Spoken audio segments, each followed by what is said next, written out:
This is Auto User Guide, where we help you understand your vehicle better. Today, we are covering all information related to major engine services for the Subaru Forester 2025 to 2026 models. Service intervals. Engine oil needs to be changed every 75,000 to 10,000 miles, which comes out to around 12,000 to 16,000 kilometers. If you drive in tough conditions or put a lot of load on your engine, sticking to the lower end of that range is the better call. Engine coolant has a much longer life. The first replacement comes at around 140,000 miles. After that, it needs to be swapped out every 75,000 miles going forward. It keeps your engine temperature in check, so keeping it fresh is something you don't want to skip. Brake fluid should be replaced every 2 years or somewhere between 30,000 to 40,000 miles, whichever one comes first. Over time, it absorbs moisture, and that slowly reduces how well your brakes respond. Engine oil. Engine oil capacity. Alright, so when it comes to engine oil capacity, the amount your car needs depends on the size of its engine. Not every engine drinks the same. If your car runs a 2.5-liter four-cylinder engine, the total oil capacity, including the filter, is 4.6 US quarts, which comes out to about 4.4 liters. Recommended engine oil. Now let's talk about which engine oil you should be using.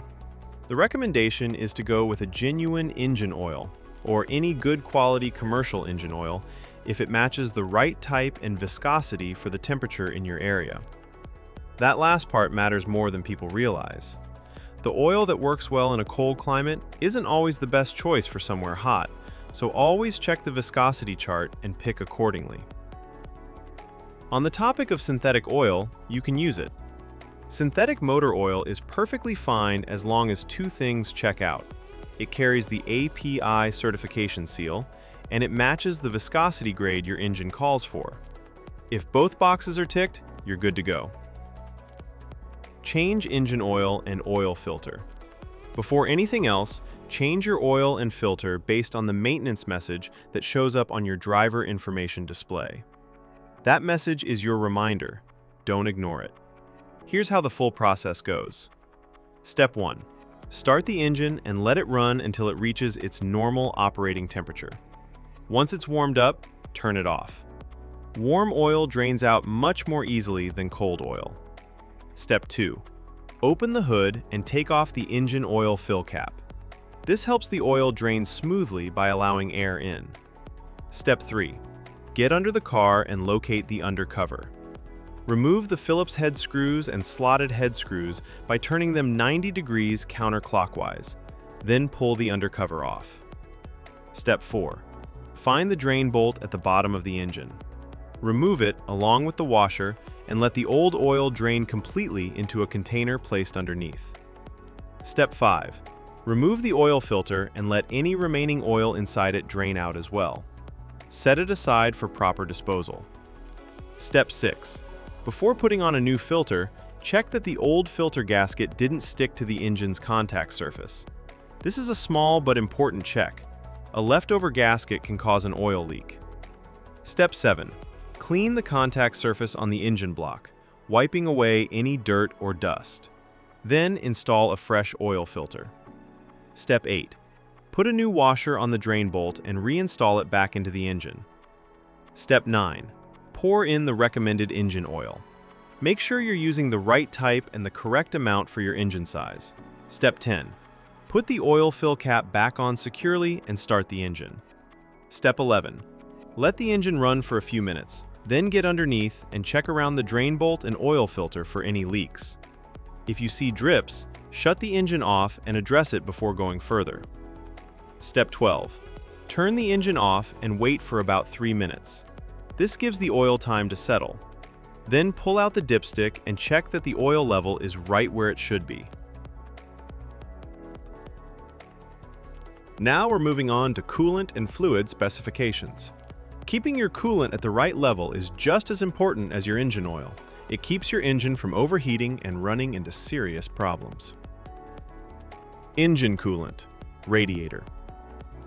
Before you touch anything, make sure both the engine and the radiator are completely cool. Never open the radiator cap on a hot engine. The pressure inside can cause boiling coolant to spray out and burn you. Once everything is cool, place your hand on the radiator cap and turn it just 1/8 of a turn counterclockwise. This releases any built-up pressure inside the cooling system. Give it a moment to settle. Now push the cap down and continue turning it counterclockwise to fully remove it. Look inside and check the coolant level. It should be right up to the base of the filler neck. If it's sitting lower than that, go ahead and top it up with the correct coolant. Once the level is good, place the radiator cap back on and tighten it fully. Make sure it's secure before you close the hood. Engine coolant. Reserve tank. Again, before checking anything, make sure the engine and radiator have cooled down completely. Now locate the reserve tank. It's a small, translucent container usually sitting near the radiator. Look at the side of the tank and check where the coolant level sits. If it's below the minimum mark, add the specified coolant slowly until it reaches the maximum mark. Don't go above it. Once the level is good, take a moment to inspect the cooling system for any leaks. Look around the hoses, the radiator, and the reserve tank itself. If you notice any drips or wet spots, that's something that needs attention before you drive the car. Now, let's talk about replacement of brake fluid. Checking your brake fluid is straightforward. On the side of the brake fluid reserve tank, you'll notice two markings, a minimum and a maximum line. Your fluid level should always be sitting somewhere between those two marks. If the level is at or near the minimum mark, you need to top it up. Don't let it drop below that line. Low brake fluid can affect how your brakes respond, and that's not something you want to find out about while you're driving. At the same time, don't overfill it past the maximum mark either. Just keep it in between and you're in good shape. One thing worth mentioning for those driving a manual transmission model, your brake fluid reserve tank also takes care of the clutch fluid. It's the same tank serving both systems. So, as long as you're keeping the brake fluid level between the minimum and maximum marks like we just discussed, you don't need to check the clutch fluid separately. It's already covered. Tire rotation schedule. Tire rotation is one of those maintenance steps that people often overlook, but it makes a real difference in how long your tires last. Generally, you should be rotating your tires every 5,000 to 10,000 kilometers. If your vehicle manufacturer recommends a different interval, go with that instead. Tires without rotation marks. The diagram on screen shows the rotation pattern for tires without rotation marks. These are also called non-directional tires. Because they don't have a fixed direction of rotation, you have more flexibility in how you rotate them. In this pattern, the front left tire moves straight back to the rear left position, and the front right tire moves straight back to the rear right position.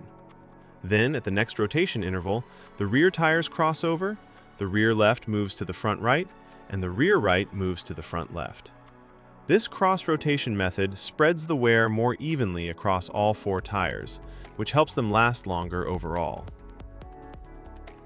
Tires with rotation marks.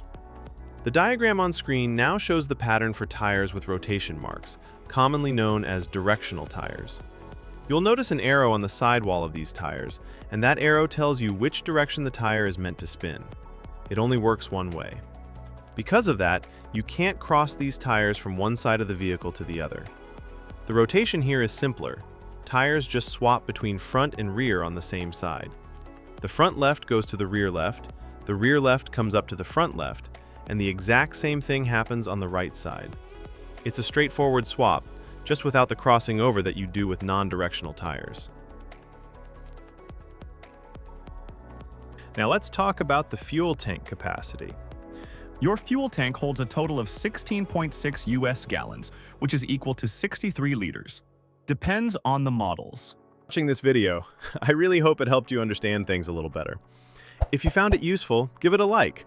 And if you haven't subscribed yet, hit that subscribe button so you don't miss the next one. Drop your thoughts or questions in the comments below. I'd love to hear from you. It genuinely means a lot.